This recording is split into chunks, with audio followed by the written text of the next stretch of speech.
Deep within each and every one of us, there are dreams that want to be born. I'd like to show you the difference between a living dream and a dying dream so that you might recognize which path you're on and make the course correction now while you still have time. Now, Christopher Columbus is a sterling example of what a living dream is. He was born poor. He didn't have any special talents, and he received no special education growing up. He was ordinary in every way.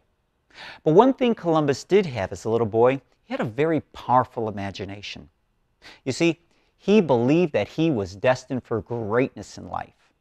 He also believed that he was a descendant of aristocracy and that royal blood surged through his veins. Now, he believed these two things even though there was no evidence in the physical world to support them.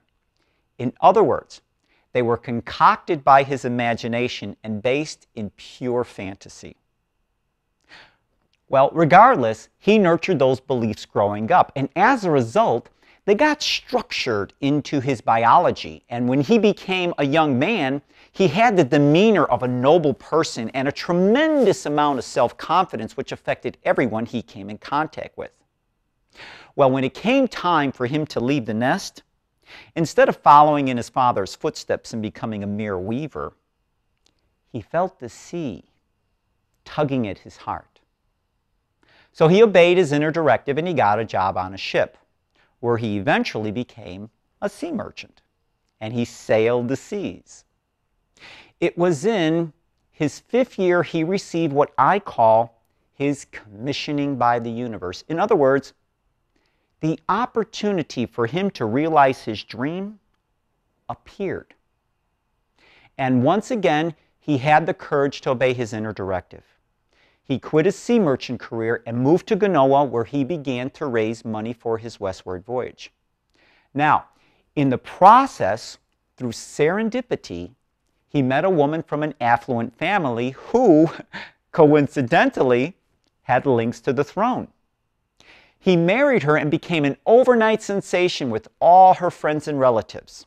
Why? Because like attracts like. Remember, he had that demeanor of nobility now. Well, he used his new circle of friends and his new influence to finesse a meeting with Queen Isabella, whom he petitioned for money for his westward voyage and eventually got it after a few years. And without fear or trepidation, he took it and he set sail into history. Now, Christopher Columbus's life is a sterling example of what a living dream is, because it embodies all the properties of what dreams are made of. There is imagination, belief, attraction, synchronicity, serendipity, and guidance by the universe.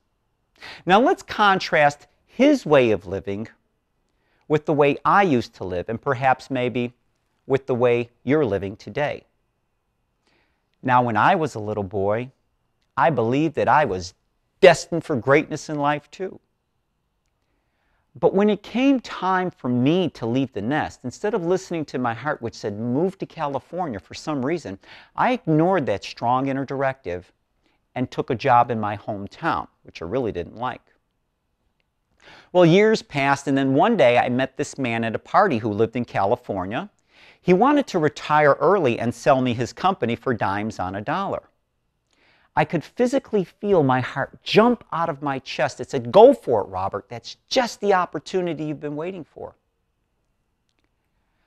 But once again, I ignored that strong inner directive and stayed working at my job, which I really didn't like. Well, I can go on and on of a lot of opportunities that were presented to me over the years to manifest my childhood greatness in sunny California, which I never acted on. That would probably only bore you. But here's my point. Unlike Columbus, I wasn't listening to my inner directives and heart. I was allowing my fear and doubt in the comfort zone to make my choices in life. And this is the hallmark quality of what a dying dream is. Now, I'd like to share with you how I believe this happened to me, so that in some way, you might draw understanding and strength from it. Now, my mother was a Holocaust survivor. And when she moved to this country and had me, growing up, she taught me that the world was a very scary and dangerous place, and that I shouldn't go chasing after dreams, that I should stay close to the family and get a job in my hometown. Well, consequently, growing up, I learned to ignore my inner directives. Now, did you know that you can become immune to your inner directives? That's right. You see, just like people living on the edge of a volcano can become accommodated to its rumbling and spewing and smoldering, those symptoms no longer contain enough energy to scare them away. They have become accommodated to living in a natural state of fear or discomfort.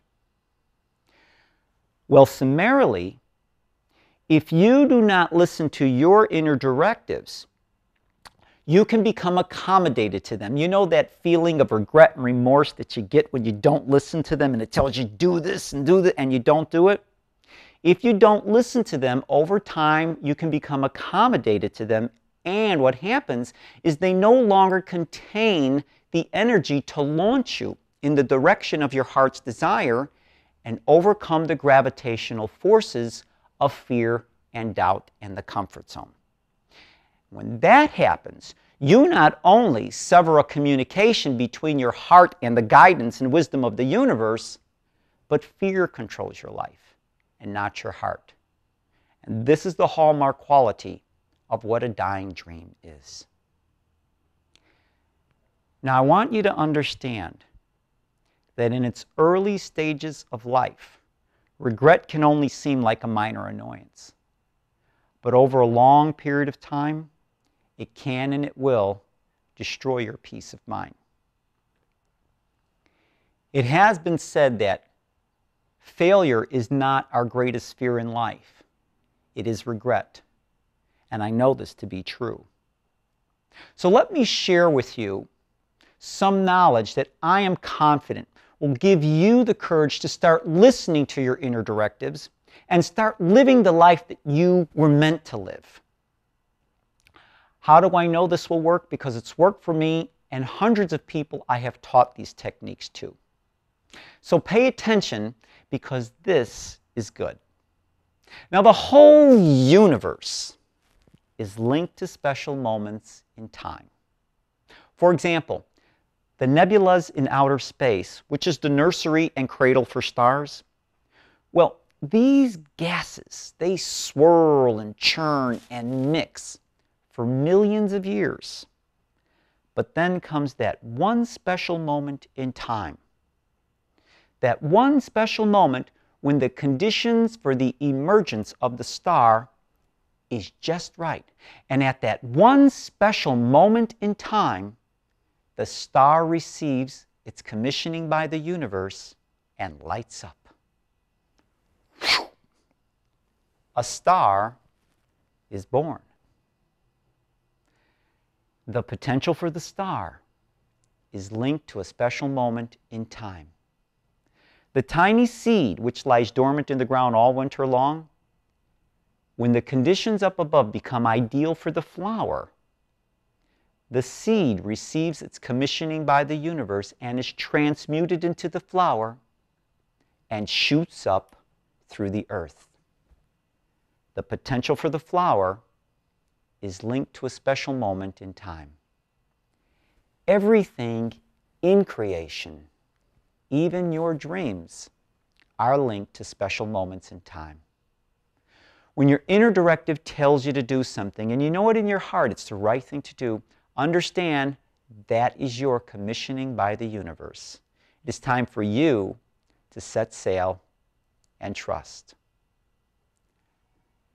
Deep within each and every one of us, the spirit of the explorer lives. Trust your inner directives. That's your dreams kicking. They're telling you they want to be born.